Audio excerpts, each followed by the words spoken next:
April is Sexual Assault Awareness Month, and from the South Carolina Office of the Attorney General, I'd like to welcome the Honorable General Alan Wilson. Welcome to the program. Hey, Koko. It's great to be with you. Thank you for having me. It's great to have you here to talk about this very important issue. Yes, ma'am. If you would just talk a little bit about the mission of your office first. Well, the mission of the office is obviously to promote public safety, educate the public, as well as prosecute those people who harm the public.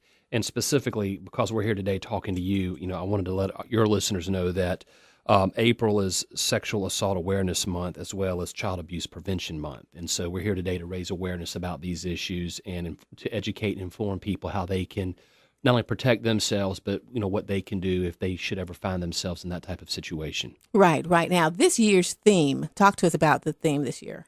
Well, obviously it's embracing your voice. And one of the things that I want to tell people, and a story to illustrate what it means to embrace your voice. Many years ago, about a dozen years ago, I was prosecuting a rape case that involved a situation in which a young woman in the upstate was sexually molested by a man between the ages of 12 and 15 years old, the man who was not only the girl's grandfather, but a retired police officer. And during that 4 years of abuse, he told her, "No one will believe you because I'm a cop, you're a kid. All I need is one juror, and they'll probably take you away from your family." And this young woman kept her voice silent for 4 years and endured this because she had no power. Finally, she found her voice. She grew up, and as a older teenager, she came forward and reported him. He was eventually prosecuted by our office. I prosecuted the case. He was convicted and sentenced to 18 years in prison. As he was being led out of the courtroom, this young woman began to cry. And I leaned over to her and I asked her, I said, "Why are you crying? This is what we've worked so hard for all these months." And at the time she was 19.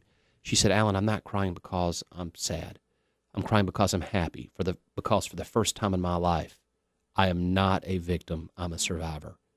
And in some ways, to me, that was her way of saying that we gave her a voice. We couldn't undo what happened to her, but we took the power from the bad guy and we gave it to the good guy. And we gave her the ability to see herself no longer as a victim, but as a survivor. And so in that instance, she found her voice. And that's what we want to do for people who are victims and survivors of sexual assault, as well as to prevent them from ever becoming one. Right. Talk to us about South Carolina and where we stand in cases in comparison with the nation. Well, and I have some numbers here. If you look at the CDC, and there's another group that did a survey that 1 in 5 women, this is national numbers, 1 in 5 women and 1 in 67 men have experienced rape or attempted rape sometime in their lives. In South Carolina, according to the CDC, 46% of women and nearly 18% of men have reported sexual violence or coercion other than rape. Those are staggering statistics. And notice you said reporting. Yes. Because some people don't report. Koko, that was a very perceptive insight you just added, that yes, there are thousands upon thousands of cases that never get reported. Wow. We know it is reported, but there are a lot of people out there, and a lot of times it's not the first time. They usually don't report it the first time when it's someone that they know. They'll report it on the 5th, 6th, or 7th time. So these are just the times that are reported. And then there's the fear of reporting it, like the young lady that you described, the fear that either, number one, you won't be believed, or number two, you could be hurt. That's right. So what are you doing to combat that? Well, education. Okay. Obviously, an ounce of prevention is worth more than a pound of cure. And I have standing with me here today in studio Shannon Palm, who is in our office. She's our Violence Against Women, or VAWA coordinator in the Attorney General's office. And you'll hear from her before the end of the interview. But she's out there basically with a bunch of initiatives in the office to educate the public about a lot of the things that we're doing to educate people and how they can report when they feel that they or someone that they know has been assaulted, as well as how they can get more educated on these matters and what resources are out there for them. Right. And tell us about breaking the cycle, because it seems like it happens in families a lot. And I've used this I've used this example a lot with domestic violence, but it's the same is true with sexual assault type cases. A lot of children grow up in families of abuse, and a lot of these kids, that is normal to them. A 5-year-old doesn't have any point of reference for what is and what is not appropriate touching. And so a little boy who grows up seeing, or being abused, or a little girl who grows up being abused, they grow up and they don't know that that's not normal. They don't know that that's not appropriate or that's wrong. And then they're more likely, I don't want to stereotype them, but they're more likely to either engage in that behavior as an adult or be in a relationship where they continue to be victimized by someone in a relationship. Right. And so if we can have age-appropriate conversations with children in school at younger ages and be age-appropriate where we can kind of give them a counterpoint that this is not normal, then I think that would go a long way to break the cycle. Okay. And also talk about helping out those who do survive. Well, obviously there's lots of resources, and Shannon, who's here right now, she could talk about that, or she could provide those if people are interested in knowing more about the resources that the state has to offer. And Shannon, I don't want to put you on the spot, but I don't know if you wanted to talk about that or if you just wanted to make yourself available for the listeners.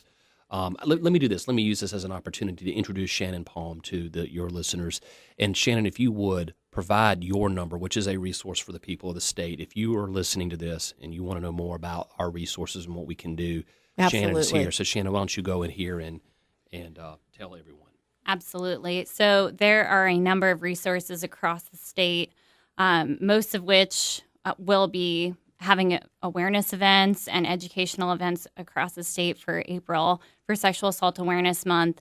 I will be at Soto City Farmers Market on April 14th, providing information about how to get in contact with these fantastic folks. My office line, if you would like to get in contact with me, is 803-734-3745. I'll say that one more time. It's 803-734-3745. And I am always looking for volunteers for our awareness events. Oh, cool. So please get in contact. Okay, wait a minute. The National Hotline. We need to push that. Thank you so much, Koko. This is why you're in charge. The National Hotline. This is a 1-800 number. Shannon's number is local here in Columbia, and we certainly want you to use that. But there are going to be billboards across the state with this number flashed. But it's a 1-800-656-HOPE, H-O-P-E, or 1-800-656-4673, which is HOPE. So call that number if you want more information. All right. Thank you so much. May I shake your hand? Yes. Absolutely. Thank you. Yes, ma'am.